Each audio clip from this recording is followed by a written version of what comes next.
What books changed my life? That's really interesting. Well, it depends on what category. When I was young, I tended to lean toward philosophy, um, in a lot of the things I sought out to read. So um, things like Marcus Aurelius, his meditations, that was a very important one for me. The works of Plato were very important to me, particularly the discourses on Socrates in his last days. Things like, you know, Ralph Waldo Emerson and his essays, one in particular, his essay on compensation, I think had a huge impact on my life. So a variety of a variety of different things. On a more entertainment kind of way, I loved Edgar Allan Poe. One of my favorites, Edgar Allan Poe. I could read him for weeks on end as a kid. I was a voracious reader as a child because number one, I'm an only child, so when I went home after playing with friends in the neighborhood or what have you, they went home with brothers and sisters. I went home alone, and so I spent my time at home reading. In addition to me being an only child, another contributing factor to me being a voracious reader as a child was the fact that my mother was an assistant librarian most of her life. So I had this great ability to get any book that I wanted from the library, and I didn't have to return it on, the way normal people did. My mom just checked the book out for me and I could I still have books I need to return back to the library she used to work at. But over the years, I pretty much read almost every single thing I could get my hands on. And it's too many things to actually mention in a short talk like this, what really touched my life, but there are different categories of things where books sort of really had a profound effect on me. I was a huge Krishnamurti reader for a number of years. I also got into things like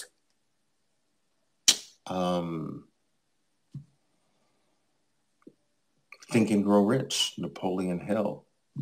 And, as far as the market is concerned, I would say that there are certain books when it comes to trading or the overall market that truly had a profound effect on me. One, Reminiscences of a Stock Operator. I think that every single market speculator or market trader or investor should really make it a habit of maybe reading that book once a year for the rest of their lives. It's something that I think you draw from. The more intelligent you become as a market participant, the more skillful you become, the more valuable that book and the more important that book becomes to you. So it's something that should be a part of your life forever as a market speculator, as a market participant. So Reminiscences of a Stock Operator, it is loosely based on the life of Jesse Livermore. It is not nonfiction, but its lessons still run very, very deep. It is written by Edwin Lefebvre, a French guy. But that's something as a market participant you should all have in your library.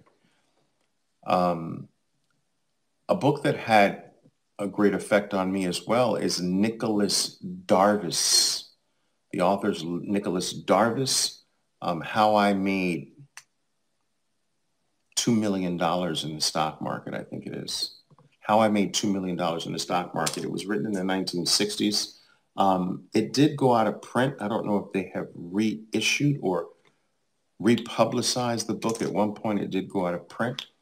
But despite its age, it still holds some very solid lessons, I think, for market speculators, for traders, if you will. So Nicholas Darvis, How I Made $2 million in the Stock Market. And as it relates to trading psychology, I don't think that there is any one more superior when it comes to that topic than Mark Douglas. So anything that you can get your hands on written by Mark Douglas is so powerful. One of the first books I read by Mark Douglas back in the late 1980s, early 1990s was The Disciplined Trader. One of his more recent books, I think, really touched the lives of millions of traders around the world, which is, it's late, that's why. But Mark Douglas, guys, all right, as far as trading psychology, and as most of you should know by now, trading psychology is at least 85% of the game. Trading in the zone, that's right, that's what it is, trading in the zone. 85% of all market play is psychology.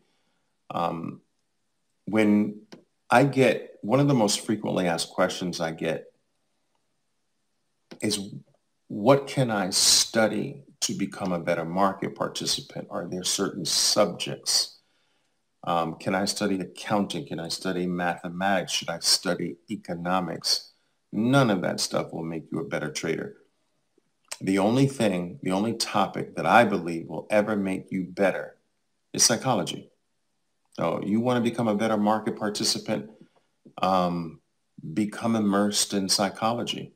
I mean, markets are moved by human beings. Human beings are driven largely by emotions.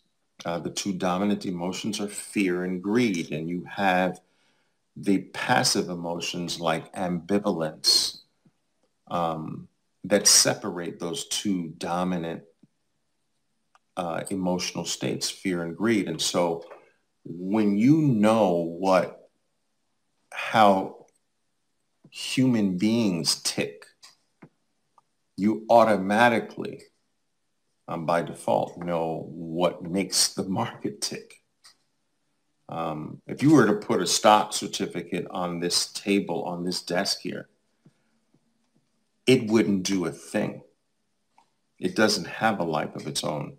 Stock prices move only because human beings are moving them. Okay?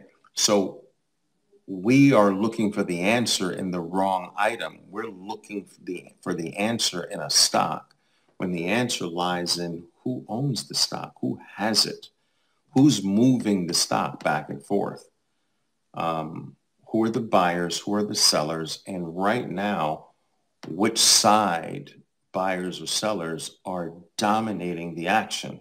That's when you start to become a good market participant. When you're not looking for the answer in the stock, you're looking at the players and what's driving the players. And so psychology is the number one topic. It's 85% of the game.